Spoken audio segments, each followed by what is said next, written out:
ವೀಕ್ಷಕರೇ ನಮಸ್ಕಾರ. ಸ್ಪೆಷಲ್ ಕಾರ್ಯಕ್ರಮಕ್ಕೆ ತಮಗೆಲ್ಲ ಸ್ವಾಗತ. ಇವತ್ತು ನಾವು ಮುನಿರತ್ನ ಅವರ ಬಗ್ಗೆ ಒಂದಷ್ಟು ಚರ್ಚೆಯನ್ನು ಮಾಡೋಣ ಅಂದ್ಕೊಂಡಿದ್ದೀವಿ. ನಮ್ಮ ಜೊತೆ ಕಾಂಗ್ರೆಸ್ ಪಕ್ಷದಿಂದ ದರ್ಶನ್ ಗೌಡ ಅವರಿದ್ದಾರೆ. ಸರ್, ಕಾರ್ಯಕ್ರಮಕ್ಕೆ ಸ್ವಾಗತ. ನಮಸ್ಕಾರ ಸರ್. ಮೊದಲಿಗೆ ನಾವು ನಿಮಗೆ ಸಂಕ್ಷಿಪ್ತವಾಗಿ ನಾನು ಒಂದಷ್ಟು ವಿವರಣೆ ಕೊಟ್ಬಿಡ್ತೀನಿ. ಮುನಿರತ್ನ ಅವರನ್ನು ಇಲ್ಲಿಯವರೆಗೆ ನಾವು ನೋಡ್ತಾ ಇದ್ದಂತಹ ದೃಷ್ಟಿ ಬೇರೆ ಇತ್ತು. ದೃಷ್ಟಿ ಅಂದರೆ ಒಳ್ಳೆಯ ದೃಷ್ಟಿ ಇಲ್ಲ ಅಂತೂ ನೋಡ್ತಿರ್ಲಿಲ್ಲ. ಸಾಕಷ್ಟು ವಿಚಾರಗಳಲ್ಲಿ ಅವ್ರ ಮೇಲೆ ಸಾಕಷ್ಟು ಆಪಾದನೆಗಳಿತ್ತು. ಜೊತೆಗೆ ಆಪರೇಷನ್ ಕಮಲಕ್ಕೆ ಒಳಗಾದಂತಹ ವ್ಯಕ್ತಿ ಅನ್ನುವಂತಹದ್ದು, ಮತ್ತು ಕುಮಾರಸ್ವಾಮಿ ಅವರ ಸಮ್ಮಿಶ್ರ ಸರ್ಕಾರವನ್ನು ಕೆಡುವುದರಲ್ಲಿ ಪ್ರಮುಖ ಪಾತ್ರ ವಹಿಸಿದಂತಹ ವ್ಯಕ್ತಿ ಅನ್ನುವಂತಹ ಆರೋಪಗಳು ಸಹ ಇತ್ತು. ಆದರೆ ಈಗ ಬಂದಿರುವಂತಹ ಆರೋಪಗಳಿದೆಯಲ್ಲ, ಅದು ಕರ್ನಾಟಕದ ರಾಜಕೀಯದಲ್ಲಿ ಮಾತ್ರ ಅಲ್ಲ, ಇಡೀ ದೇಶದ ರಾಜಕೀಯದಲ್ಲಿಯೇ ಒಬ್ಬ ಸಿಟ್ಟಿಂಗ್ MLA ಒಂದು ಟೆರರಿಸ್ಟ್ ಯೋಚನೆ ಮಾಡುವ ಮಟ್ಟಕ್ಕೆ ಈ ಆರೋಪಗಳು ನಿಜವೇ ಆಗಿದ್ದರೆ, ಬಂದಿರುವಂತಹ ಆರೋಪಗಳ ಆಧಾರದ ಮೇಲೆ ಹೇಳ್ತಾ ಇದ್ದೀವಿ, ಟೆರರಿಸ್ಟ್ ಕೂಡ ಯೋಚನೆ ಮಾಡಲ್ಲ. ಏಡ್ಸ್ ಇಂಜೆಕ್ಷನ್ ಕೊಡುವಂತಹದ್ದು ತನ್ನ ರಾಜಕೀಯ ವಿರೋಧಿಗಳಿಗೆ ಅಥವಾ ಜೊತೆಯಲ್ಲೇ ಇರೋರಿಗೆ ಈ ರೀತಿಯಾದಂತಹ ಸಂಚನ್ನು ರೂಪಿಸೋದನ್ನು ನಾವು ಮೊದಲನೇ ಬಾರಿಗೆ ಭಾರತದ ಇತಿಹಾಸದಲ್ಲಿ, ಬಹುಶಃ ದಕ್ಷಿಣ ಏಷ್ಯಾದಲ್ಲಿಯೇ ಇದನ್ನು ನೋಡಿರಲ್ಲ ಅನಿಸುತ್ತೆ, ನಾರ್ತ್ ಕೊರಿಯಾ ಬಿಟ್ಟರೆ. ಅಂತಹ ಸಂದರ್ಭದಲ್ಲಿ ನಾವಿದ್ದೇವೆ. ಎಂತೆಂಥ ಆರೋಪಗಳಿಗೆ ಬಂದಿರುವಂತಹದ್ದು: ರೇಪ್, ಕೊಲೆ ಬೆದರಿಕೆ, ಜಾತಿ ನಿಂದನೆ, ಏಡ್ಸ್ ಇಂಜೆಕ್ಷನ್ ಕೊಡುವಂತಹ ಸಂಚು, ಕೊಲೆ ಯತ್ನ, ಒಂದಲ್ಲ ಎರಡಲ್ಲ, ಈ ಎಲ್ಲ ಕ್ರಿಮಿನಲ್ ಆ್ಯಕ್ಟಲ್ಲಿ ಇರುವಂತಹ ಪ್ರತಿಯೊಂದು ಸೆಕ್ಷನ್ನು ಅವ್ರ ಮೇಲೆ ಹಾಕ್ಬೋದು. ಅಷ್ಟೊಂದು ಆರೋಪಗಳನ್ನು ಈಗ ಅವ್ರ ಮೇಲೆ ಹೊರಿಸಲಾಗ್ತಿದೆ. ಒಂದು ಕೇಸಲ್ಲಿ ಬೇಲ್ ಸಿಕ್ಕರು, ಇನ್ನೊಂದು ಕೇಸಲ್ಲಿ ಪೊಲೀಸರು ಕಾಯ್ತಾ ನಿಂತಿದ್ದಾರೆ ಜೈಲು ಗೇಟ್ ಮುಂದೆನೇ. ಹಿಂಗೆ ಬಂದರೆ ಹಂಗೆ ಎತ್ಕೊಂಡು ಹೋಗ್ತಿದ್ದಾರೆ, ಮತ್ತೆ ಇನ್ನೂ ಕಾಯ್ತಾ ಇದ್ದಾರೆ ನೆಕ್ಸ್ಟ್ ಕೇಸ್ಗೆ, ನೆಕ್ಸ್ಟು ಎತ್ಕೊಂಡು ಹೋಗಬೇಕು ಅಂತ ಬಾಡಿ ವಾರಂಟ್ ಕಾಯ್ತಿದ್ದಾರೆ. ಆ ಮಟ್ಟಕ್ಕೆ ಹೋಗ್ತಿದೆ. ಸೊ ಆ ಹಿನ್ನೆಲೆಯಲ್ಲಿ ಈಗ ನಮ್ಮ ದರ್ಶನ್ ಗೌಡ ಅವರು ಕಾಂಗ್ರೆಸ್ ಪಕ್ಷದ ವತಿಯಿಂದ ಮೊದಲನೇದಾಗಿ ಸರ್, ನಿಮ್ಮ ಮೊದಲ ಪ್ರತಿಕ್ರಿಯೆ. ಸರ್, ಮುನಿಯ ಮಾದರಿಯಾಗಬೇಕಿತ್ತು, ಆದರೆ ಮಹಾಮಾರಿ HIV ಎಲ್ಲರಿಗೂ ಹರಡುವಂತಹ ಸಂಚು ರೂಪಿಸಿದ್ರು ಅನ್ನುವಂಥ ಒಂದು ಪ್ರಕರಣ ಕೇಳಿದರೆ, ಉದಾಹರಣೆ ಈ ಆರೋಪದ ಮೇಲೆ ನಾನು ಹೇಳುವಂಥದ್ದು, ನಾವು ಕಾಡುಗಳ ವೀರಪ್ಪನ್ ಪೊಲೀಸ್ನವ್ರ ಮೇಲೆ ದ್ವೇಷ ಸಾಧಿಸ್ತಾ ಇದ್ದ, ಅವ್ರನ್ನ ಕೊಲ್ಲುವಂಥ ಸಂಚುಗಳನ್ನ ರೂಪಿಸ್ತಾ ಇದ್ದ ಅಂತ ಕೇಳಿದ್ವಿ. ಅಥವಾ ಪ್ರಭಾಕರನ್ನು ಯಾರು ಶ್ರೀಲಂಕಾದಲ್ಲಿ ತಮಿಳರ ವಿರುದ್ಧವಾಗಿ ಯಾರಿದ್ದಾರೆ ಅವ್ರನ್ನ ಕೊಲ್ಲುವಂಥ ಒಂದು ಸಂಚನ್ನ ರೂಪಿಸ್ತಾ ಇದ್ದ. ಅಥವಾ ಹಿಟ್ಲರು ಆ ಪೆಟ್ರೋಲ್ ಗುಂಡಿ ಒಳಗಡೆ ತುಂಬಿ ಅವರ ಜನಗಳನ್ನ ಕೊಲ್ಲುವಂಥ ಒಂದು ಸಂಚುಗಳನ್ನ ರೂಪಿಸ್ತಿದ್ದ. ಅಥವಾ ಮುಸೊಲಿನಿ, ಇತಿಹಾಸದಲ್ಲಿ ಒಂದೊಂದು ರೀತಿ ಘಟನೆಗಳು. ಅಥವಾ ಕರ್ನಾಟಕದಲ್ಲೇ ದಂಡುಪಾಳ್ಯ ಗ್ಯಾಂಗ್ ಅಂತ ಇತ್ತು. ಅವನು ಸೈಕೋ ಮೋಹನ್ ಅಂತ ಒಬ್ಬ ಟೀಚರು, ಸೀದಾ ಒಂದು ಹೆಣ್ಮಗಳನ್ನ ಕರ್ಕೊಂಡೋಗೋದು, ಮದುವೆ ಆಗ್ತೀನಿ ಅಂತ ಹೇಳೋದು, ಚಿನ್ನ ಎಲ್ಲ ತೆಗ್ಸೋದು, ಹೋಗಿ ಶೌಚಾಲಯಕ್ಕೆ ಹೋದಾಗ ಸೈನೈಡ್ ಕೊಡುವಂಥದ್ದು, ಈ ಥರದೊಂದು ಪ್ರಕರಣಗಳು ಕೇಳ್ತಾ ಇದ್ವಿ. ಇನ್ನೊಬ್ಬರು ಸೈನೈಡ್ ಮಲ್ಲಿಕಾ ಅಂತನೇನೋ ಆ ಒಂದು ಪ್ರಕರಣಗಳು ನಾವು ಕೇಳ್ತಾ ಇದ್ವಿ. ನೋಡಿ, ಪ್ರಕರಣದ ಭೀಕರತೆ ನಾನು ಹೋಲಿಕೆ ಮಾಡ್ತಾ ಇಲ್ಲ. ಪ್ರಕರಣದ ಭೀಕರತೆ ಈ ರೀತಿ ಇರುವಾಗ, ಇವತ್ತು ನಾವು ಕೇಳ್ಪಟ್ಟಿರ್ತಕ್ಕಂಥ ಬಹಳ ಮುಖ್ಯವಾಗಿ BJPಯ ಒಬ್ಬ ಕಾರ್ಪೊರೇಟ್ರಿಗೆ ಒಬ್ಬರು HIV ಪೀಡಿತೆ ಹೆಣ್ಣು ಮಗಳ ಜೊತೆ ಮಲಗಿಸುವಂತಹ, ಅಂದರೆ ಹನಿ ಟ್ರಾಪ್ ಮಾಡುವಂತಹ, ಜೊತೆಗೆ ಆ ರೂಮ್ನಲ್ಲಿ ವಿಡಿಯೋ ಇಡುವಂತಹ, ಮತ್ತು ಅವರಿಗೂ ಇವರಿಗೂ ಆಗಲ್ಲ ಅನ್ನುವಂಥ ಕಾರಣಕ್ಕೋಸ್ಕರ ಅವ್ರನ್ನ ಬ್ಲ್ಯಾಕ್ ಮೇಲ್ ಮಾಡುವಂಥ ಆರೋಪಗಳು ಒಂದು ಬಂದಿರತಕ್ಕಂಥದ್ದು. ಇನ್ನೊಂದು, ಅವರದೇ ಪಕ್ಷದ ವಿರೋಧ ಪಕ್ಷದ ನಾಯಕರಿಗೆ, ಮುನಿರತ್ನ ಅವರ ಅಭಿಮಾನಿ ಸಂಘದ ಉಪಾಧ್ಯಕ್ಷ ಅಶೋಕ್ ಅನ್ನುವಂಥ ಹೇಳಿಕೆಯ ಮೇರೆಗೆ ಒಬ್ಬರು ಪೊಲೀಸ್ ಅಧಿಕಾರಿಗಳು ಆತನ ಕರೆದು ಹೇಳಿದರು. ಆತನ ಸಮ್ಮುಖದಲ್ಲಿ ಅದಕ್ಕೆ ಸಾಕ್ಷಿಯಾಗಿ BJPಯಿಂದಲೇ ಗೆದ್ದಂಥ ವೇಲು ನಾಯ್ಕರ್ ಅನ್ನುವಂಥ ಕಾರ್ಪೊರೇಟ್ರು ಆ ಒಂದು ಪ್ರಕರಣ ನಡೆಯುವಂಥ ಸಂದರ್ಭದಲ್ಲಿ ಇದ್ದೆ ಅನ್ನುವಂಥ ವ್ಯಾಖ್ಯಾನ ಹೇಳಿದ್ದಾರೆ. 2 ಕೈಗಳಿಗೆ ಬಲೂನ್ ಏನೋ ಹಾಕಿ, ಮಧ್ಯ ಬ್ಲೇಡ್ ಹಾಕಿ, ಅದರೊಳಗಡೆ HIV ಬ್ಲಡ್ನ ಇಂಜೆಕ್ಟ್ ಮಾಡಿ, ಹೋಗಿ ಅವರ ಬರ್ಡೇ ದಿನ ಅವರ ಕೈ ಕುಲುಕುವಂತೆ ಮಾಡಿ, ಅವರಿಗೆ HIV ಪಸರಿಸುವಂತೆ ಮಾಡುವಂತಹ ಯಾವ ರೀತಿ ಬಿಭತ್ಸಕ ಕೃತ್ಯ. ಮೇ ಬಿ ನೀವು ನಿಮ್ಮ ಭಾಷೆಯಲ್ಲಿ ಹೇಳಿದಾಗೆ ಭಯೋತ್ಪಾದಕರು ತಲೆಯಲ್ಲಿ ಬರ್ತವೋ ಏನೋ ಗೊತ್ತಿಲ್ಲ. ಆದರೆ ಒಬ್ಬ ಜನಪ್ರತಿನಿಧಿಯಾಗಿ, ಮಾಜಿ ಅದೇ ಪಕ್ಷದಿಂದ ಮಾಜಿ ಸಚಿವರಾಗಿ, ಹಿಂದೆ ಸಚಿವರಾದವರು, ಅದೇ ಪಕ್ಷದಲ್ಲಿ ಇವತ್ತು ಶಾಸಕರಾದವರು ಈ ಥರದೊಂದು ಸಂಚು ರೂಪಿಸಿದ್ದಾರೆ ಅಂತಂದರೆ, ರಣಭೀಕರ. ಈ ರೀತಿಯಾದಂಥ ಇವರ ಹಿನ್ನೆಲೆ ಏನು, ಮತ್ತಿನ್ನೊಂದೇನು ಅನ್ನುವಂಥದ್ದು ಗೊತ್ತಿಲ್ಲ ಸರ್. ಇದು ಒಂದು. ಈ ಪ್ರಕರಣಗಳ ಹುಟ್ಟಿಗೆ ಮೂಲ ಕಾರಣ ಅಂತಂದರೆ ಚೆಲುವರಾಜ್ ಅನ್ನುವಂಥ ಒಬ್ಬ ಕಾಂಟ್ರಾಕ್ಟ್. ಅದಕ್ಕೆ ಬರೋಣ, ನೆಕ್ಸ್ಟ್ ಅದಕ್ಕೆ ಬರೋಣ. ಅದಕ್ಕಿಂತ ಮೊದಲು ನೀವು ಇಷ್ಟೆಲ್ಲ ಆರೋಪಗಳನ್ನು ಮಾಡಿದ್ರಿ ಅಥವಾ ಇಷ್ಟೆಲ್ಲ ಹೇಳಿದ್ರಿ. ಇದಂತೂ ಕಳೆದ 5 ವರ್ಷದಲ್ಲಿ 6 ವರ್ಷದಲ್ಲಿ ಹುಟ್ಕೊಂಡಿರುವಂಥ ಗುಣ ಅಂತೂ ಆಗಿರಲ್ಲ. ಈ ಆರೋಪಗಳು ನಿಜವೇ ಆಗಿದ್ದರೆ ಇದು ಕಾಂಗ್ರೆಸ್ ಕೂಸು ಸರ್, ಕಾಂಗ್ರೆಸ್ಸಿಂದ ಬಂದಿದ್ದು. ಫಸ್ಟ್ 2 ಟರ್ಮ್ಸ್ ಎಲೆಕ್ಷನ್ಸ್ ಗೆದ್ದಿದ್ದು ಕಾಂಗ್ರೆಸ್ಸಿಂದನೇ. ಸೊ ನಿಮ್ಮ ಕಡೆ ನಿಮ್ಮ ಪಕ್ಷದಿಂದ ಬೆಳೆದು ಬಂದಂತಹ ಒಂದು ಮುಳ್ಳು ಅಂತ ಕರ್ಕೋಬೋದ ನೀವು ಅಂತ ನೋಡಿ. ನಮ್ಮಲ್ಲಿ ಜೊಳ್ಳಿತ್ತು, ಒಂದು ಜೊಳ್ಳು ತೂರೋಯ್ತು. ಇವತ್ತು ಆರುಷಕ್ ಅವ್ರದ್ದು ಇವತ್ತು ಒಂದು ಸ್ಟೇಟ್ಮೆಂಟ್ಗಳನ್ನ ನೋಡ್ತಾ ಇದ್ದೆ. ಇವರು ಕಾಂಗ್ರೆಸ್ನಲ್ಲಿದ್ರಲ್ಲ ಅಂತ ನೋಡಿ. ಈ ಸಿ ಡಿ ಮಾಡೋದು, ಈ ತಂತ್ರ ಮಾಡೋದು ಅವರಿಗೆಲ್ಲ ಹೇಳ್ಕೊಟ್ಟಾರೆ ಯಾರು? ಇವರೇ ತಾನೇ ಆಪ್ರೇಷನ್ ಕಮಲ ಮಾಡಿ 17 ಜನ ಹೋದ್ರಲ್ಲಿ ಸಿ ಡಿ ಇದೆ ಅಂತೇಳಿ ಸ್ಟೇ ತಗೊಂಬಂದ್ರಲ್ಲಿ ಮುನ್ರತ್ನೂ ಒಬ್ಬ ಇದ್ನಲ್ಲ, ಬಿ ಸಿ ಪಾಟೀಲ್ರವ್ರು ಒಬ್ರು ಇದ್ರಲ್ಲ, ಸುಧಾಕರ್ ಒಬ್ರು ಇದ್ರಲ್ಲ. ಹಾಂ, ಈ ಸಿ ಡಿ ಫ್ಯಾಕ್ಟ್ರಿ ಟ್ರೈನಿಂಗ್ ಎಲ್ಲ ಮೇ ಬಿ ನೀವು ನಿಮ್ಮ ಹತ್ರಕ್ಕೆ ಬಂದಮೇಲೆ ನೀವು ಕಲಿಸಿರ್ಬೋದು. ನಮ್ಮಿಂದ ತೊಲಗಿ 5 ವರ್ಷ ಆಗೋಗಿದೆ. ನಿಮ್ಮಲ್ಲಿ ಬಂದು ಮಂತ್ರಿ ಮಾಡ್ಕೊಂಡ್ರಿ. ಮಾನ್ಯ ಆರುಷಕ್ ಅವರೇ ನಿಮಗೆ ಸಂಚಿಟ್ಟಿರ್ತಕ್ಕಂಥದ್ದು, ಮೋರ್ತಾ ಇಟ್ಟಿರ್ತಕ್ಕಂಥದ್ದು ಈ ಆರೋಪಗಳ ಮೇಲೆ. ಕಾಂಗ್ರೆಸ್ನಲ್ಲಿ ಈ ರೀತಿಯಾದಂಥದ್ದು ಸರ್, ನೀವು ಕಾಂಗ್ರೆಸ್ ಮೇಲೆ ಯಾವ ರೀತಿ ಆರೋಪ ಮಾಡೋದಕ್ಕಾಗ್ತದೆ ನೋಡಿ. ಸಂಜೀವ್ ಮಠಂದೂರು ಅಂತ ಪುತ್ತೂರು ಭಾಗದವರು, ಇನ್ನು ರಘುಪತಿ ಭಟ್ ಅಂತೇಳಿ, ಇನ್ನು ಕಟೀಲ್ ನಳಿನ್ ಕುಮಾರ್ ಕಟೀಲ್ ಅಂತೇಳಿ, ರಘುಪತಿ ಭಟ್ ಅಂತೇಳಿ, ಅದಾದಮೇಲೆ ಪ್ರತಾಪ್ ಸಿಂಹ ಅಂತೇಳಿ, ತೇಜಸ್ವಿ ಸೂರ್ಯ ಅಂಥೇಳಿ, ಇನ್ನು ಹರ್ತಾಳು ಹಾಲಪ್ಪ ಅಂಥೇಳಿ, ರೇಣುಕಾಚಾರ್ಯ ಅಂಥೇಳಿ, ಇನ್ನು ಈ 16 ಜನ ಸ್ಟೇ ತಂದಿರ್ತಕ್ಕಂಥವ್ರು. 2 ಮಾಜಿ ಸಿ ಎಂಗಳು ಸ್ಟೇ ತಗೊಂಬಂದಿದ್ದಾರೆ. ಇಂಥ ಎಲ್ಲ ಹೊಲಸುಗಳಿರುವಂಥದ್ದು ಭಾರತೀಯ ಜನತಾ ಪಾರ್ಟಿಯಲ್ಲೇ ಹೊರತು ಕಾಂಗ್ರೆಸ್ನಲ್ಲಿ ಇಂಥವಕ್ಕೆ ಅವಕಾಶಗಳಿಲ್ಲ. ಯಾಕೆಂದರೆ ನಮ್ಮದು ಸ್ವಾತಂತ್ರ್ಯ ಹಿನ್ನೆಲೆ ಇರ್ತಕ್ಕಂಥದ್ದು, ನಮಗೆ ಸಿದ್ಧಾಂತ, ಸಂಸ್ಕೃತಿ, ಸಂಪ್ರದಾಯ ನಮ್ಮ ಹುಟ್ಟು ಗುಣದಿಂದನೇ ಕಾಂಗ್ರೆಸ್ನವ್ರಿಗೆ ಬಂದಿದೆ. ಆ ರೀತಿ ಇದ್ದವರು ಅಲ್ಲಿಗೆ ಹೋಗ್ತಾರೆ. ಅದೇ ಥರ ಇವರು ಅಲ್ಲಿಗೆ ಹೋಗಿದ್ದಾರೆ ಸರ್. ಓಕೆ ಸರ್, ಈಗ ಮುಖ್ಯವಾಗಿ ಮೊದಲಿಗೆ ಈ ಪ್ರಕರಣಗಳು ಹೊರಗೆ ಬರೋದಕ್ಕೆ ಆರಂಭ ಆಗಿದೆ. ಮೊದಲನೇ ಪ್ರಕರಣ ಅಂತಂದರೆ ಜಾತಿ ನಿಂದನೆ.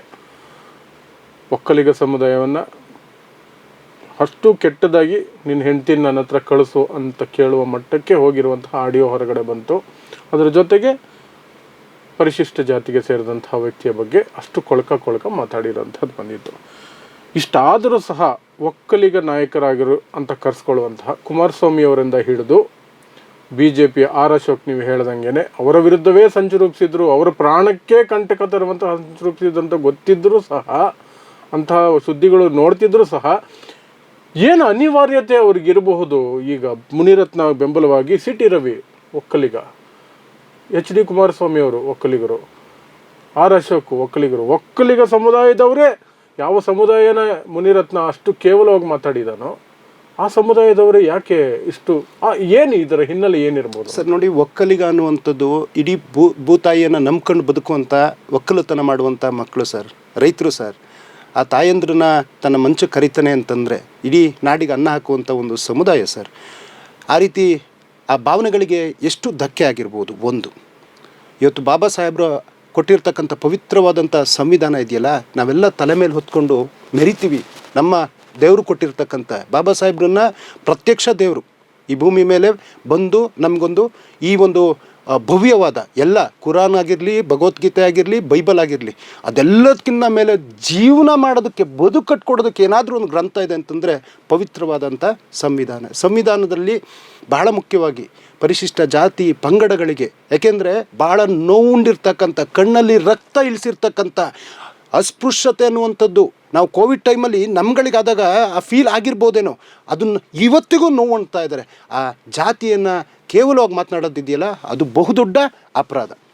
ನಿಮ್ಮ ಮಾತಿಗೆ ಬರ್ತೀನಿ. ಈಗ ಮಾನ್ಯ ಕುಮಾರಸ್ವಾಮಿಯವ್ರ ಹೆಸರು ಹೇಳಿದ್ರಲ್ಲ ಸರ್, ಭಾಳಷ್ಟು ಒಕ್ಕಲಿಗ ಸಮುದಾಯದ ಹೆಣ್ಣುಮಕ್ಕಳು ಮತ್ತು ಹಲವು ಜಾತಿಯ ಹೆಣ್ಣುಮಕ್ಕಳು ಹಾಸನ ಜಿಲ್ಲೆನಲ್ಲಿ, ಸ್ವಂತ ಅವರ ಅಣ್ಣನ ಮಗ ಪ್ರಜ್ವಲ್ ರೇವಣ್ಣ, ಇಲ್ಲಿ ಅವರು ಆರೋಪಗಳು ಮಾಡೋದಕ್ಕೆ ಬಂದರು. ಸ್ಟಾರ್ಟಿಂಗು ಮಾನ ಮರ್ಯಾದೆಯೆಲ್ಲ ಬಿಟ್ಟು ಬೇರೆಯವ್ರ ಮೇಲೆ ಆರೋಪ ಮಾಡೋದಕ್ಕೆ ಹೋದರು. ಖುದ್ದು ಸ್ವಂತ ಅಣ್ಣನ ಮಗ ಕೆಲಸ ಕೇಳ್ಕೊಂಬಂದವ್ರಿಗೆ, ಮನೆ ಕಸ ಗುಡಿಸೋರಿಗೆ, ಮನೆ ಪಾತ್ರೆ ತಿಕ್ಕೋರಿಗೆ, ಪೊಲೀಸ್ ಅಧಿಕಾರಿಗಳಿಗೆ, ಜಿಲ್ಲಾ ಪಂಚಾಯತಿ ಮೆಂಬರ್ಗಳಿಗೆ, ಗ್ರಾಮ ಪಂಚಾಯತಿ ಮೆಂಬರ್ಗಳಿಗೆ ಯಾರನ್ನೂ ಬಿಟ್ಟಿಲ್ಲ. ಅವ್ರ ಹತ್ರ ಬಂದವ್ರದ್ದೆಲ್ಲ ಅವರ ಜೊತೆ ದೈಹಿಕ ಸಂಪರ್ಕ, ಕೆಲವು ಅತ್ಯಾಚಾರ, ಅದನ್ನು ಖುದ್ದು ವೀಡಿಯೋ ಮಾಡ್ಕೊಳ್ತಾನೆ. ಅದನ್ನು ಖುದ್ದು ವೀಡಿಯೋ ಮಾಡಿ ಇಟ್ಕೊಳ್ಳೋದು. ಒಂದು ಅವರಿಗೆ ಕೆಲಸದ ನೆಪದಲ್ಲಿ ಬಳಸ್ಕೊಳ್ಳುವಂಥದ್ದು, ಇನ್ನೊಂದು ದೈಹಿಕ ಹಿಂಸೆ ಕೊಡುವಂಥದ್ದು, ಅತ್ಯಾಚಾರ ಮಾಡುವಂಥದ್ದು, ಅದನ್ನು ಚಿತ್ರೀಕರಣ ಮಾಡುವಂಥದ್ದು, ಅದನ್ನು ಇಟ್ಕೊಂಡು ಜೀವ ಬೆದರಿಕೆ ಹಾಕುವಂಥದ್ದು.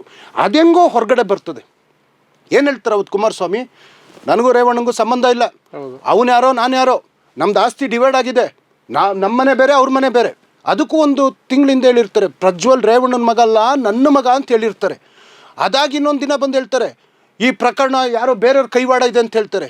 ತದನಂತರ ಬಂದು ಹೇಳ್ತಾರೆ ನನ್ನ ಅಣ್ಣನಿಗೆ ಅನ್ಯಾಯ ಆಯಿತು, ನನ್ನ ಕುಟುಂಬನ ಬೀದಿಗೆ ತಂದರು ಅಂತೆಲ್ಲ. ನಿಮ್ಮ ಅಣ್ಣನ ಮಗ ಪ್ಯಾಂಟ್ ಬಿಚ್ಚು ಅಂತ ಯಾರು ಬೇರೆಯವ್ರು ಹೇಳಿದ್ರಾ?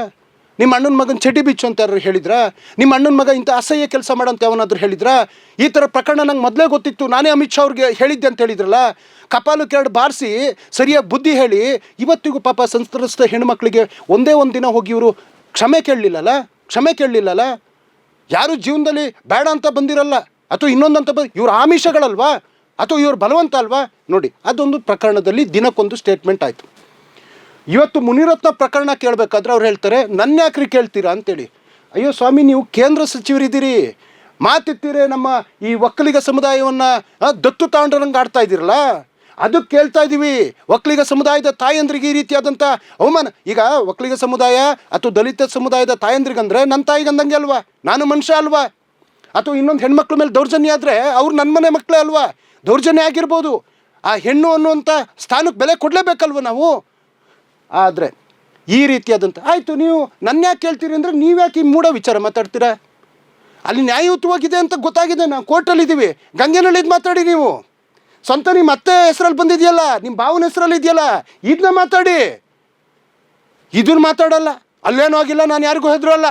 ಈ ಮುನಿರತ್ನನ ಪ್ರಕರಣ ಖುದ್ದು ಒಕ್ಕಲಿಗ ಸಮುದಾಯದ ಹೆಣ್ಮಕ್ಳಿಗೆ ಮಾತಾಡಿದರೆ ನನ್ನ ಯಾಕ್ರಿ ಕೇಳ್ತೀರಿ ಅಂತ. ನೀವ್ಯಾಕೆ ಮತ್ತೆ ಪೊಲಿಟಿಕಲಿ ಕರ್ನಾಟಕಕ್ಕೆ ಅವಾಗ ಬಂದ್ಬಿಟ್ಟು ಈ ಕೋಮು ಗಲಭೆ ಆಗಿರೋ ಜಾಗಕ್ಕೆ ಹೋಗಿ ಬರ್ತಾ ಇದ್ದೀರಾ? ನಿಮ್ಮನ್ನು ಕೇಳಲೇಬಾರ್ದು ಅಂದರೆ ನೀವು ಸುಮ್ಮನೆ ದೆಹಲಿನಲ್ಲಿರಿ, ಇವತ್ತು ಕೇಂದ್ರ ಸಚಿವರಲ್ವಾ? ಇದು ಡಬಲ್ ಸ್ಟ್ಯಾಂಡರ್ಡ್ ನೀತಿ. ಇನ್ನು ಸೋ ಕಾಲ್ಡ್ ಹಿಂದೂ ನಾವೆಲ್ಲ ಒಂದು. ಈಗ ನಿಮ್ಮ ಧರ್ಮ ಯಾವ್ದು ಸರ್? ಹಿಂದೂ ಅಂತಲೇ ಬರುತ್ತೆ ನಮ್ಗೆ ಸದ್ಯ ಅಲ್ವಾ? ಉದಾಹರಣೆ ನಾ ಹೇಳೋಂಥದ್ದು, ಇವ್ರ ದಸಿಂದ ನಾವೆಲ್ಲ ಬೋರ್ಡ್ ಹಾಕೊಂಡು ಓಡಾಡಬೇಕು ಹಣೆ ಮೇಲೆ, ನಾನು ಹಿಂದೂ. ಯಾಕೆ? ಅದೇ ಹಿಂದೂ ಸಮುದಾಯದಲ್ಲಿ ಒಕ್ಕಲಿಗರು ಬರ್ತಾರೆ ಅಂತೇಳಿ ಬಿ ಜೆ ಪಿಯವ್ರಿಗೆ ಗೊತ್ತಿಲ್ವಾ? ಅದೇ ಹಿಂದೂ ಸಮುದಾಯದಲ್ಲಿ ಪರಿಶಿಷ್ಟ ಜಾತಿ ಬರ್ತದೆ ಅಂತೇಳಿ ಬಿ ಜೆ ಪಿನವ್ರಿಗೆ ಗೊತ್ತಿಲ್ವಾ? ಮಾತೆತ್ತಿರೆ ನಾವೆಲ್ಲ ಹಿಂದೂ ಒಂದು ಅಂತಿದ್ರಲ್ಲ. ಸರಿ ಸರ್, ಪ್ರತಾಪ್ ಸಿಂಹ ಒಕ್ಕಲಿಗ ಸಮುದಾಯ ಟ್ರಂಪ್ ಕಾರ್ಡ್ ಇಟ್ಕೊಳಕ್ಕೆ ಹೋದ್ರಲ್ಲ ಮೈಸೂರಲ್ಲಿ. ಸಿ ಟಿ ರವಿ ಇದೇ ಟ್ರಂಪ್ ಕಾರ್ಡ್ ಇಟ್ಕೊಂಡು, ಸಿ ಟಿ ರವಿ ಗೆಲ್ಲ ಯೋಗ್ಯತೆ ಯಾವುದೂ ಇಲ್ಲ ಸರ್. ಜಾತಿ ನಮ್ಮವನೇನೋ ನಿಂತಿದ್ದಾನೆ ಅಂತ ಗೆಲ್ಲಿಸುವಂಥದ್ದು. ಇದೇ ಆರ್ ಅಶೋಕ್ ಅವರು ಸಮುದಾಯ ಒಂದು ಕಡೆ ಒಗ್ಗಟ್ಟಾಗ್ತಾರೆ. ಇದೇ ಅಶ್ವಥ್ ನಾರಾಯಣ್ ಅವರು ಎಲ್ಲ ಓಟಿಗೆ ನಿಮಗೆ ಒಕ್ಕಲಿಗರು ಬೇಕು, ಅದ್ರ ಮೇಲೆ ನಿಮಗೆ ಮಂತ್ರಿಗಿರಿ ಕೋಟ ಸಿಕ್ಕಿರೋದು. ಇಲ್ಲಿ ಯಾವ ಲೀಡರ್ಶಿಪ್ ಇಲ್ಲ ಸರ್, ಬರೀ ಒಂದು ಕಮ್ಯುನಿಟಿಗೆ ಒಂದು ಇದರಲ್ಲಿ ಕೊಡಬೇಕು ಅಂತ. ಯೂಶ್ವಲಿ ನಮ್ಮ ಪಕ್ಷದಲ್ಲಂತೂ ವಿ ಗಿವ್ ಎಲ್ಲ ಕಮ್ಯುನಿಟಿಗಳಿಗೂ ಮಂತ್ರಿ ಪದವಿ ಕೊಡುವಂಥದ್ದು, ಹಂಚಿಕೆ ಆಗುವಂಥದ್ದು. ಕೆಲವೊಂದು ಕಡೆ ಸೋಲ್ತೀವಿ ಅಂತಂದ್ರು ಅದು ಮುಖ್ಯ ಅಲ್ಲ, ನಮಗೆ ತಳಮಟ್ಟದಿಂದ ಸಣ್ಣ ಪುಟ್ಟ ಸಮುದಾಯಗಳು ಮುಖ್ಯ. ಆದರೆ ಇವತ್ತು ಹಿಂದೂ ಧರ್ಮವನ್ನೇ ದತ್ತು ತೆಗೆದುಕೊಂಡಿವೆ ಅನ್ನೋ ಆಡುವಂತಹ ಬಿ ಜೆ ಪಿಗರು ಇಷ್ಟು ಜನ, ಒಬ್ಬ ಮುನಿರತ್ನ ಅನ್ನುವಂತಹ ವ್ಯಕ್ತಿ ಒಂದು ಕೊಲೆ ಬೆದರಿಕೆ, ಇನ್ನೊಂದು ಹಲ್ಲೆ, ಇನ್ನೊಂದು ಅತ್ಯಾಚಾರ ಪ್ರಕರಣ, ಇನ್ನೊಂದು HIV ಸೋಂಕಿತ ಜೊತೆಗೆ ಹನಿ ಟ್ರಾಪ್, ಮಗದೊಂದು HIV ಇಂಜೆಕ್ಟ್ ಮಾಡುವಂತಹ ಒಂದು ಪ್ರಕರಣ, ಮತ್ತೊಂದು ಜಾತಿ ನಿಂದನೆ ಆಗಿರ್ತಕ್ಕಂಥ ಪ್ರಕರಣ, ಮಗದೊಂದು ಯಾವುದೋ ಅಧಿಕಾರಿಗಳ ನಡುವೆ ಯಾವುದಕ್ಕೋ ಒಂದು ಸಂಬಂಧ ಆಗಿ ಆ ಒಂದು ಹೆಣ್ಮಗಳನ್ನ ಬೆದರಿಸೋದಕ್ಕೆ ಗುಹಾಂತರ ಕರ್ಕೊಂಡೋಗಿ ಅಲ್ಲಿ ಹನಿ ಟ್ರಾಪ್ ಮಾಡಿದ್ದಾರೆ ಅಂತೇಳಿ ಆ ಹೆಣ್ಮಗಳು ಹೊರಗಡೆ ಈಗ ಬಹಿರಂಗವಾಗಿ ಧೈರ್ಯವಾಗಿ ಹೇಳ್ತಾ ಇದ್ದಾರೆ. ಇಷ್ಟೆಲ್ಲ ಪ್ರಕರಣಗಳು ಇದು ನಮಗೆ ಗೊತ್ತಿರ್ತಕ್ಕಂಥದ್ದು, ಇದು ಆರೋಪಗಳು ಮಾಧ್ಯಮಗಳಲ್ಲಿ ಬರ್ತಾ ಇರ್ತಕ್ಕಂಥದ್ದು. ಇಷ್ಟೆಲ್ಲ ಆದರೂ ಸಮೇತ ಬಿ ಜೆ ಪಿಯ ನಾಯಕರು ಇನ್ನು ಇದೆಲ್ಲ ಬಂದಮೇಲೆ ನೋಡೋಣ, ಇದೆಲ್ಲ FSL ಬರಲಿ. ಏನು ಕಾರಣ ಇರ್ಬೋದು? ಒಂದು ವ್ಯಕ್ತಿಯ ಹಿಂದೆ ತಮ್ಮದೇ ಸಮುದಾಯನ ಅಷ್ಟು ಕೆಟ್ಟದಾಗಿ ಮಾತಾಡಿದ್ರು ಸಹ, ಹೆಣ್ಮಕ್ಳ ಬಗ್ಗೆ ಸಹ, ಆದ್ರೂ ಸಪೋರ್ಟ್ ಮಾಡ್ತಿದಾರಲ್ಲ, ಏನು ವಿಚಾರ? ಈ ಬಿ ಜೆ ಪಿಗೆ ಓಕೆ ಸ್ವಪಕ್ಷ ಅನ್ನುವಂಥದ್ದಾದ್ರೂ ಇರುತ್ತೆ, JDSಗೆ ಏನು ಕರ್ಮ ಇರ್ಬೋದು?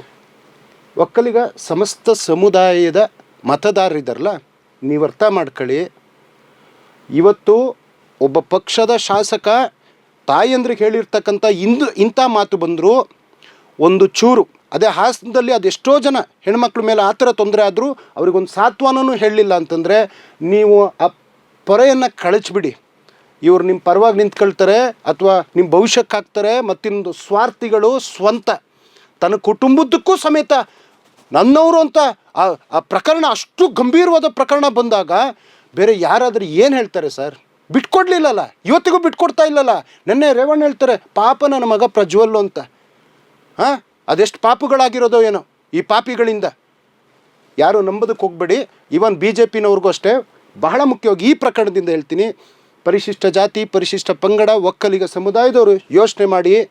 ನಮ್ಮ ತಾಯಂದ್ರಿಗೆ ಬೈದರು ಇವರು ಆ ಒಬ್ಬ ಆರೋಪ ಸ್ಥಾನದಲ್ಲಿ ನಿಂತಿರ್ತಕ್ಕಂಥ ಮುನಿರತ್ನ ನಾಯ್ಡು ಅನ್ನೋ ವ್ಯಕ್ತಿಯ ಬೆಂಗಾವಲಾಗೋ ಅಥವಾ ತುಟಿಕ್ ಪಿಟಕ್ ಅನ್ನೋದೇ ಇರ್ತಕ್ಕಂಥದ್ದು ಇದೊಂದು ಸರ್.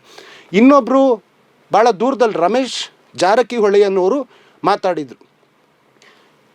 ಅವ್ರ ಪ್ರಕರಣಕ್ಕೂ ಕಾಂಗ್ರೆಸ್ ನಾಯಕರು ಅಂತೇಳಿ. ಸರ್, ಕಾಂಗ್ರೆಸ್ ನಾಯಕರು ಯಾರನ್ನಾರು ಕಳ್ಸೋಕ್ಕಾಗುತ್ತೋ, ಇವ್ರನ್ನ ಬಟ್ಟೆ ಬಿಚ್ಚೋನು ಹೇಳೋಕ್ಕಾಗುತ್ತೋ, ಮತ್ತು ಇನ್ನೊಂದು ಮಾಡೋಕ್ಕಾಗುತ್ತೋ? ತಾನು ಖುದ್ದು ಮಾಡ್ಕೊಂಡಿರ್ತಕ್ಕಂಥ ಅಪರಾಧಕ್ಕೆ ಪಾಪ ಒಮ್ಮ ಯಾರು ಡ್ರೋನ್ ಹಾರಿಸ್ತೀನಿ ಅಂತ ಬಂದರೆ ಇವ್ರು ಇನ್ನೇನೋ ಹಾರಿಸೋದಕ್ಕೆ ಹೋಗಿ ಎಂಥ ಒಂದು ಪ್ರಕರಣದಲ್ಲಿ ಸಿಕ್ಕಾಕೊಂಡು ಇವ್ರ ಪರವಾಗಿ ಬ್ಯಾಟ್ ಬೀಸ್ತಾರೆ ನೋಡಿ. ಅವ್ರ ಥಿಂಕಿಂಗು ಆ ಮನಸ್ಥಿತಿ ಈ ಮನಸ್ಥಿತಿ ಅಷ್ಟೇ. ನಾನು ಯಾವುದು ಅತ್ಯಾಚಾರ ಪ್ರಕರಣ ಅನ್ನೋಂಥ ಇದು ಕೇಳ್ತಾ ಇರ್ತಕ್ಕಂಥದ್ದು. ಇಂಥವ್ರಿಂದ ನೀವು ಇವ್ರ ಹತ್ರ ಬದ್ಧತೆ, ಸಂಪ್ರದಾಯ ಮತ್ತಿನ್ನೊಂದೆಲ್ಲ ಬೂಟಾಟಿಕೆ ಭಾಷಣಗಳು, ಲೆಕ್ಕ ಹಾಕಿರೋ ಡಜನ್ ಗಟ್ಟಲೆ ಸಿಡಿಗಳು ಇವರಲ್ಲಿರ್ತಕ್ಕಂಥದ್ದು. ಇವ್ರಿಗೆ ಯಾವ ಸಮುದಾಯನೂ ಬೇಕಾಗಿಲ್ಲ ಸರ್, ಇವರಿಗೆಲ್ಲ ತ್ರಿಷೆ ಅಂತ ಅನ್ಬೋದು ಸರ್. ಸರ್, ಈಗ ಇನ್ನೊಂದು ವಿಚಾರ ಏನಂತಂದರೆ, ಮುಖ್ಯವಾಗಿ ಕಾಂಗ್ರೆಸ್ ಪಕ್ಷವನ್ನು, ನಿಮ್ಮ ಪಕ್ಷವನ್ನು ಕೇಳಬೇಕಾದ ಮುಖ್ಯವಾದ ವಿಚಾರ ಅಂದರೆ, ಇಷ್ಟೆಲ್ಲ ಪ್ರಕರಣಗಳು ನಡೆದಿರೋದು ಮೊದಲೇ ಗೊತ್ತಿತ್ತು. ಸಾಕಷ್ಟು ಪ್ರಕರಣಗಳು ಮೊದಲೇ ಗೊತ್ತಿತ್ತು. ಯಾಕಂದರೆ ಚುನಾವಣೆ ಸಂದರ್ಭದಲ್ಲಿ ನೀವು ಆರೋಪಗಳನ್ನು ಮಾಡಿದಿರಿ. ಯಾವ್ಯಾವ ಆರೋಪ ಮಾಡಿದಿರಿ? ಕೋವಿಡ್ ಸಂದರ್ಭದಲ್ಲಿ ಸುಧಾಕರ್ ಲೂಟಿ ಮಾಡಿದ್ದಾರೆ ಅನ್ನುವಂಥ ಆರೋಪ ಮಾಡಿದಿರಿ.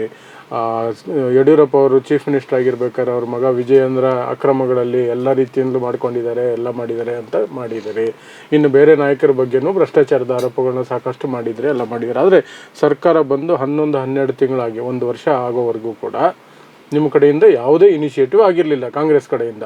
ಯಾವಾಗ ಮೂಢ ಹಗರಣ ತಗೊಂಡು ಬಂದು ಸಿದ್ದರಾಮಯ್ಯನವರ ವಿರುದ್ಧ ಕೇಸುಗಳು ಬರೋದಕ್ಕೆ ಶುರುವಾಯಿತು, ಪ್ರಕರಣಗಳು ದಾಖಲಿಸಬೇಕು ಅಂತ, ಅದು ರಾಜ್ಯಪಾಲರು ಕೂಡ ಎಂಟ್ರಿ ಕೊಟ್ಟಾಗ ಈಗ ಇದು ತಗೊಳ್ತಿದ್ದೀರಿ. ಅದು ಒಂದು. ಅದರ ಜೊತೆಗೇನೆ ಈ ಪ್ರಕರಣಗಳಲ್ಲಿ ಇಲ್ಲಿವರೆಗೆ ತಗೊಂಡಿದ್ದೀರಲ್ಲ, ಈ ಪ್ರಕರಣಗಳು ನಿಜವಾಗ್ಲೂ ಕಾಂಗ್ರೆಸ್ಗೆ ಇಚ್ಛಾಶಕ್ತಿ ಇದೆಯಾ ದಡ ಸೇರಿಸೋದಕ್ಕೆ? ಹಾಂ ಸರ್, ನೆಕ್ಸ್ಟ್ ಏನೋ ಇದೆಯಾ? ಇಲ್ಲ, ಜನರಿಗಿರೋ ಪ್ರಶ್ನೆ ಇದೇನೆ. Good question. ಈಗ ಸಿದ್ದರಾಮಯ್ಯನವ್ರ ವಿರುದ್ಧ ಬಂದಿರೋ ಆರೋಪಗಳಿಗೆ ಪ್ರತಿಯಾಗಿ ಮಾಡ್ತಿದ್ದಾರೆ, ಅಲ್ಲಿ ಸೈಲೆಂಟ್ ಆಗ್ಬಿಟ್ರೆ ಇವರು ಸೈಲೆಂಟ್ ಆಗ್ತಾರೆ, ಮುಂದಕ್ಕೆ ಅದು ತೀರ್ಪುವರೆಗೂ ಹೋಗೋದೇ ಇಲ್ಲ, ಯಾರು BJP ಅವ್ರು ಜೈಲಿಗೆ ಹೋಗಲ್ಲ ಅಂತ. Sir, very good question. ಒಂದಂತೂ ನೀವು ಒಪ್ಕೊಂಡ್ರಿ, ವಿರೋಧ ಪಕ್ಷದಲ್ಲಿ ಇದ್ದಾಗಲೂ ಕಾಂಗ್ರೆಸ್ಗೆ ಬದ್ಧತೆ ಇತ್ತು, ಆರೋಪಗಳು ಪ್ರಶ್ನೆ ಮಾಡೋದು, ಆರೋಪ ಮಾಡುವಂಥದ್ದು. ಇವತ್ತು ವಿರೋಧ ಪಕ್ಷದಲ್ಲಿ ಕೂತ್ಕೊಂಡಿರ್ತಕ್ಕಂಥ BJPಗೆ ಯಾವ ನೈತಿಕತೆ ಇದೆಯೋ ಇಲ್ಲೋ ಗೊತ್ತಿಲ್ಲ, ಅದೊಂದು ವಿರೋಧ ಪಕ್ಷವಾಗಿ ಆಡ್ತಾ ಇಲ್ಲ. ಹೌದು, ನಿಮ್ಮ ಪ್ರಶ್ನೆಗೆ ಬರ್ತೀನಿ sir. It is not about the MUDA sir. ದೇವರಾಜರ ಟ್ರಕ್ ಟರ್ಮಿನಲ್ ಹಗರಣ ಅಂತ ಆರೋಪ ಮಾಡಿದ್ವಿ. ಮೂಡ ಬಿಫೋರೆ ವೀರಯ್ಯ ಅವರ ಬಂಧನ ಆಗಿತ್ತು. ಬೋವಿ ನಿಗಮದ ಹಗರಣ ಅಂತ ಹೇಳಿದ್ವಿ, ಸಿದ್ದಪ್ಪ ಅನ್ನೋರ ಬಂಧನ ಆಗಿತ್ತು. ಕೋವಿಡು 40% PSI ಆರೋಪ ಮಾಡಿದ್ವಿ. ನಾಗಮೋಹನ್ ದಾಸ್ ಅವ್ರದ್ದು, ಕುನ್ನಾ ಅವ್ರದ್ದು, ಜಸ್ಟಿಸ್ ವೀರಯ್ಯ ಅವ್ರದ ಒಂದು ಆಯೋಗನ ರಚನೆ ಮಾಡಿ ಮೊನ್ನೆ ಕುನ್ನಾ ಅವರ ಏನು ಕೋವಿಡ್ ಹಗರಣದ ರಿಪೋರ್ಟನ್ನು ಮೊನ್ನೆ ಸಿದ್ದರಾಮಯ್ಯನವ್ರಿಗೆ ಕೊಟ್ಟಿದ್ದಾರೆ. ಅದಕ್ಕೊಂದು SIT ಮಾಡೋದು, ಮತ್ತಿನ್ನೊಂದು ಗೃಹ ಸಚಿವರು ಅದ್ರ ಬಗ್ಗೆ ಗಮನ ಹರಿಸ್ತಾರೆ. ಖಂಡಿತವಾಗ್ಲೂ ಅಷ್ಟು ಆರೋಪಗಳಿಗೂ ನಾವು ಏನೇನು ಇತಿಶ್ರೀ ಹೇಳಬೇಕಿತ್ತು ಅಂದರೆ ತನಿಖೆ ಆಗಬೇಕು. ಯಾರನ್ನೋ ಈಗ ಉದಾಹರಣೆ ಮೊನ್ನೆ DK ಶಿವಕುಮಾರ್ ಸಾಹೇಬ್ರನ್ನ, ಯಾವುದೇ ಭ್ರಷ್ಟಾಚಾರ ಇಲ್ಲ, ಯಾವುದೇ ಹಗರಣ ಇಲ್ಲ, ಯಾವುದೇ ಆರೋಪಗಳಿಲ್ಲ, ಏನಿಲ್ಲ, ದುಡ್ದಿದ್ದಾರೆ. Is a business man, politician, educationalist. BJPಗೆ ಬಂದರೆ ನಿಮ್ಮನ್ನು ಉಪಮುಖ್ಯಮಂತ್ರಿ ಮಾಡ್ತೀವಿ, ಇಲ್ಲ ನಿಮ್ಮ ಮೇಲೆ IT ED ದಾಳಿ ಮಾಡ್ತೀವಿ, ದ್ವೇಷ ಮಾಡಿ ಸುಮ್ಮನೆ ಯಾವುದೇ ಕಾನೂನಿನಲ್ಲಿ ಅವಕಾಶ ಇಲ್ಲ ಜೈಲಿಗೆ ಹಾಕಿಸುವಂಥ ಕೆಲಸ ಮಾಡಿದರು. ಆದರೆ I am being A Congress man, ನನ್ನ ಪಕ್ಷಕ್ಕೋಸ್ಕರ ನನಗೆ ಅಧಿಕಾರ ಬೇಡ, ನನ್ನ ಪಕ್ಷ ನನ್ನ ನಂಬಿರೋ ಕಾರ್ಯಕರ್ತರು ಬೇಕು ಅಂತೇಳಿ ಪಕ್ಷಕ್ಕೋಸ್ಕರ ಸ್ಯಾಕ್ರಿಫೈಸ್ ಮಾಡಿ ಜೈಲಿಗೆ ಹೋದರು. ಅವರು ಉದ್ದೇಶಪೂರ್ವಕವಾಗಿ ಮಾಡಿರ್ತಕ್ಕಂಥದ್ದು. ಇವು ಸುಪ್ರೀಂ ಕೋರ್ಟ್ ಅದಕ್ಕೆ ಸರಿಯಾದ ಉತ್ತರವನ್ನು ಕೊಟ್ಟು ಕೇಂದ್ರ ಸರ್ಕಾರಕ್ಕೆ ಚಾಟಿ ಬೀಸುವಂಥ ಕೆಲಸ ಮಾಡ್ತಾಯಿದ್ದೆ. ಇವರಷ್ಟೇ ಅಲ್ಲ, ಇವನ್ ಕೇಜ್ರಿವಾಲ್ ಆಗಿರಲಿ ಅಥವಾ ಹೇಮಂತ್ ಸೊರೇನ್ ಆಗಿರಲಿ, ಅಥವಾ ಎಷ್ಟು ದಾಳಿಗಳಾಗಿದೆ ಈ IT ED CBI ಅಂತಂದರೆ 3010 ದಾಳಿಗಳು. ಯಾರು ಎಲೆಕ್ಟ್ರಲ್ ಬಾಂಡ್ ಕೊಡ್ತಾರೆ ಖುಲಾಸೆ, ಯಾರು ಇವ್ರ ಮಾತು ಕೇಳಲ್ಲ, ಏನು ಎಂಕ್ವೈರಿನೇ ಇಲ್ಲ, ಡೈರೆಕ್ಟ್ ಜೈಲಂತೆ. ಹಾಗಾಗಲ್ಲ. ಈಗ ನಾವು ಇವ್ರ ಮೇಲೆ ಆರೋಪ ಮಾಡಿದ್ವಿ ಅಂತ ಹೇಳಿದ ತಕ್ಷಣ ಅವ್ರನ್ನ ಬಂಧನ ಹಂಗೆ ಮಾಡೋದಕ್ಕಾಗಲ್ಲ. There is a certain procedures. ಉದಾಹರಣೆ, ಈಗ SIT ಫಾರ್ಮ್ ಮಾಡಿದ್ವಿ, ನಮ್ಮ ಮೇಲೆ ಆರೋಪ ಬಂತು, ಯಾವುದು ವಾಲ್ಮೀಕಿ ಅಂತ ಹಗರಣ ಆಗಿದೆ. ಇಮಿಡಿಯೇಟ್ಲಿ ನಾವು SIT ಫಾರ್ಮ್ ಮಾಡಿದ್ವಿ, ಬಂಧನ ಮಾಡೋ ಕೆಲಸ ಮಾಡಿದ್ವಿ.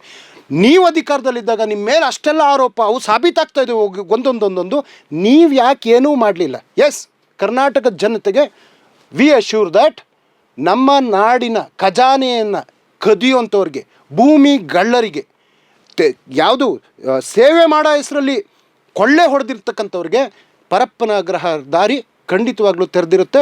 ಅದರ ಸೂಕ್ತ ತನಿಖೆಯಾಗಿ ಅದಕ್ಕೊಂದು ಇತಿಶ್ರೀ ಹಾಡುವಂಥ ಕೆಲಸ ಖಂಡಿತವಾಗ್ಲೂ ಮುಂಬರೋ ದಿನದಲ್ಲಿ ಮಾಡೇ ಮಾಡ್ತೀವಿ ಸರ್. Okay sir. ಸೊ ಕರ್ನಾಟಕದ ಜನರಲ್ಲಿ ಕಾಂಗ್ರೆಸ್ ಪಕ್ಷ ಅಧಿಕಾರದಲ್ಲಿರೋದ್ರಿಂದ ಏನು ಎಕ್ಸ್ಪೆಕ್ಟ್ ಮಾಡ್ತಾರೆ ಅಂದರೆ, ಕಾಂಗ್ರೆಸ್ ವಿರೋಧ ಪಕ್ಷದಲ್ಲಿದ್ದಾಗ ಮಾಡಿದಂತಹ ಆರೋಪಗಳಿಗೆ ಪ್ರತಿಯಾಗಿ ಅದೇ ರೀತಿ ತನಿಖೆ ನಡೆಸಿ ಅದೇ ರೀತಿಯಾದಂತಹ ಅಪರಾಧಿಗಳಿಗೆ ಯಾರೆಲ್ಲ ಅದರಲ್ಲಿ ಪಾಲ್ಗೊಂಡಿದ್ದಾರೋ ಅವರ ಮೇಲೆ ಸೂಕ್ತ ಕಾನೂನು ಕ್ರಮಕ್ಕೆ ಮುಂದಾಗಬೇಕು. ಪ್ಲಸ್ ಅದು ಕೋರ್ಟಲ್ಲಿ ಪ್ರೂವ್ ಆಗುವಂಗೆ ನೋಡ್ಕೊಳ್ಳುವಂತಹದ್ದು ಸರ್ಕಾರದ ಜವಾಬ್ದಾರಿ. ಅದನ್ನು ಕಾಂಗ್ರೆಸ್ ಮಾಡುತ್ತೆ ಅಂತ ಕಾಂಗ್ರೆಸ್ ಹೇಳ್ತಿದೆ ಈ ನಡುವೆ. ಅದರ ಬಗ್ಗೆ ಅದು ಒಂದು ಪ್ರಕರಣ ಆದರೂ ಪ್ರಖರವಾದಂತಹ ಶಿಕ್ಷೆ ಆದರೆ ಖಂಡಿತವಾಗ್ಲೂ ಕೂಡ ಜನ ನಿಮ್ಮ ಮೇಲೆ ಇನ್ನೊಂದಷ್ಟು ನಂಬಿಕೆಯನ್ನು ಹೆಚ್ಚಿಸ್ಕೊಂಡು ಗ್ಯಾರಂಟಿ ಇಟ್ಕೊಬೋದು ಸರ್. ನಾವು ನುಡಿದಂತೆ ನಡೆಯೋರು ಗ್ಯಾರಂಟಿ 5 ಗ್ಯಾರಂಟಿಗಳ ಜೊತೆ 6ನೇ ಗ್ಯಾರಂಟಿ ಇದನ್ನು ಕೊಡಿ. ಅದನ್ನೇ ಪ್ರಿಯಾಂಕ್ ಖರ್ಗೆ ಅವರು ಅವತ್ತು ಹೇಳಿದ್ದು. 6ನೇದೊಂದು ಗ್ಯಾರಂಟಿ ಇದೆ, ಯಾರೆಲ್ಲ ಅನ್ಯಾಯ ಅಕ್ರಮ ಮಾಡ್ತಾರೆ, ಯಾಕೆಂದರೆ ಅಲ್ಲಿ ಅಕ್ಕಿ ಕಳ್ಳ ಒಬ್ಬ ಇದೆ ಗುಲ್ಬರ್ಗದಲ್ಲಿ, ಆಯಿತಾ, ಬಂಧನ ಮಾಡೋವಂಥ ಕೆಲಸ ಎಲ್ಲದೂ ಮಾಡೇ ಮಾಡ್ತೀವಿ. ಕನ್ನಡಿಗರು ನೆಮ್ಮದಿಯಾಗಿರ್ಬೋದು. ಆಮೇಲೆ ಈ ಪ್ರಕರಣ ಏನು ಬಂತು ಇವತ್ತು, ಈ ವ್ಯಕ್ತಿಗೆ ಈ ನೆಲದ ಕಾನೂನು ಇದೆಯಲ್ಲ ಅದು ಕಠಿಣವಾದ ಶಿಕ್ಷೆಯನ್ನು ಕೊಡ್ತದೆ. ನೋಡಿ, ಯಾವುದೇ ಕೇಸ್ ಆಗಲಿ ಸರ್, ಉದಾಹರಣೆ ಸಿನಿಮಾ ನಟರು we have lot of respect on acting, ಅವರ ಅಭಿನಯ ಪ್ರತಿಯೊಂದು we give A lot of respect. ನೋಡಿ, ಅಲ್ಲೊಂದು ಪ್ರಕರಣ ಇದೆ, ಅವರ 13ನೇ ಆರೋಪಿ A13 ಆರೋಪಿ ಮುನಿರತ್ನ ಅವರ ಅಕ್ಕನ ಮಗ ಅಂತ ಬರ್ತಾ ಇದೆ. ಆ ವಿಡಿಯೋ ಮಾಡಿರ್ತಕ್ಕಂಥ ಆತನೇ ಅಂತ ಯಾರು ಅಪರಾಧಿಗಳು ಯಾವ ವಿಡಿಯೋ ಮಾಡಲ್ಲ ಸರ್, ಯಾವೇ ಕ್ರೈಮ್ ಆಗಬೇಕಾದ್ರೂ. ಅದರಲ್ಲಿ ಇಷ್ಟೆಲ್ಲ ಬುದ್ಧಿವಂತರು, ಇವೆಲ್ಲ ಸಾಧ್ಯ ಇಲ್ಲ. ಇದ್ರ ಹಿಂದೆ ಅವರು ಕರಿನೆರಳಿದೆ ಅನ್ನುವಂಥ ಮಾತುಕತೆಗಳು ಅಥವಾ ಮಾಧ್ಯಮಗಳ ಚರ್ಚೆಗಳಾಗ್ತಾ ಇದೆ. ಈ ಒಂದು ನಮ್ಮ ಪೊಲೀಸರು they are all very efficient, free ಹ್ಯಾಂಡಾಗಿ ಫೇರಾಗಿ ತನಿಖೆ ಮಾಡ್ತಾರೆ, ಎಲ್ಲದಕ್ಕೂ ತಾರ್ಕಿಕ ಅಂತ್ಯ ಕೊಡ್ತಾರೆ. ಮತ್ತು ಈಗ ಕೆಲವೊಂದು ಘಟನಾವಳಿಗಳು ಕರ್ನಾಟಕದಲ್ಲಿ ಆಗ್ತಾ ಇದೆ, ಅದ್ರ ಹಿಂದೆ ಯಾವ ಕುತಂತ್ರ ಏನು ಅಂಥದ್ದು ಸಾರ್ವಜನಿಕ ಗೊತ್ತಿರ್ತಕ್ಕಂಥದ್ದು. ಕೆಲವೊಂದು ಘಟನೆಗಳು ರಾತ್ರಿ ಹೊತ್ತಲ್ಲೇ ಆಗ್ತಾ ಇರ್ತಕ್ಕಂಥದ್ದು, ಹಗಲು ಟೈಮ್ ಎಷ್ಟು ಲಕ್ಷ ಜನ ಸೇರಿದರೂ ಏನೂ ಆಗ್ತಾ ಇಲ್ಲ. Yes, police will take their own course, so justice will be there. ನಾವೇನು ಅವತ್ತು ಹೇಳಿದ್ವಲ್ಲ, ಆರೋಪ ಮಾಡಿದ್ವಲ್ಲ, ಅದನ್ನ ತಾರ್ಕಿಕ ಅಂತ್ಯವನ್ನು ಖಂಡಿತವಾಗ್ಲೂ ತಗೊಂಡೋಗಿ ಕೊಡ್ತೀವಿ ಸರ್. ಓಕೆ.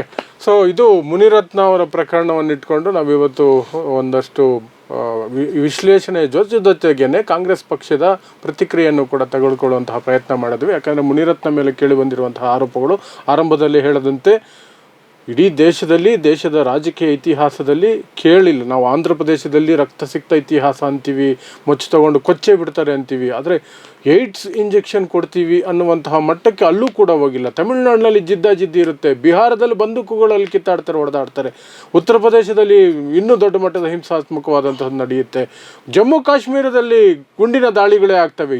ಆದರೆ ಈ ಮಟ್ಟಕ್ಕೆ ಮಾಡುವಂತಹದ್ದನ್ನು ನಾವು ಕಂಡಿರಲಿಲ್ಲ. ಅದರಿಂದ ಈಗ ಸರ್ಕಾರದ ಜವಾಬ್ದಾರಿಯೂ ದೊಡ್ಡದಾಗುತ್ತೆ, ನ್ಯಾಯಾಂಗದ ಜವಾಬ್ದಾರಿಯೂ ಕೂಡ ಅಷ್ಟೇ ದೊಡ್ಡದಾಗುತ್ತೆ. ಸಿಟ್ಟಿಂಗ್ MLA ಈ ರೀತಿಯ ಮನಸ್ಥಿತಿಯ ವ್ಯಕ್ತಿ ಆಗಿದ್ದರೆ, ಆರೋಪಗಳು ನಿಜವೇ ಆಗಿದ್ದರೆ ಆದಷ್ಟು ಶೀಘ್ರವಾಗಿ ತ್ವರಿತಗತಿಯಲ್ಲಿ ನ್ಯಾಯದಾನ ಆಗಲಿ. ಅದರ ಜೊತೆಗೆ ಅವರಿಗೆ ಯಾರಿಗೆ ಎಕ್ಸಾಂಪಲ್ ಸೆಟ್ ಮಾಡ್ದಂಗೆ ಒಂದು ಶಿಕ್ಷೆ ಆಗಲಿ ಅಂತ ನಾವೆಲ್ಲರೂ ಕೂಡ ಮುನಿರತ್ನ ಪ್ರಕರಣದ ಮೂಲಕ ನಾವು ಆಶಿಸ್ಬೋದು.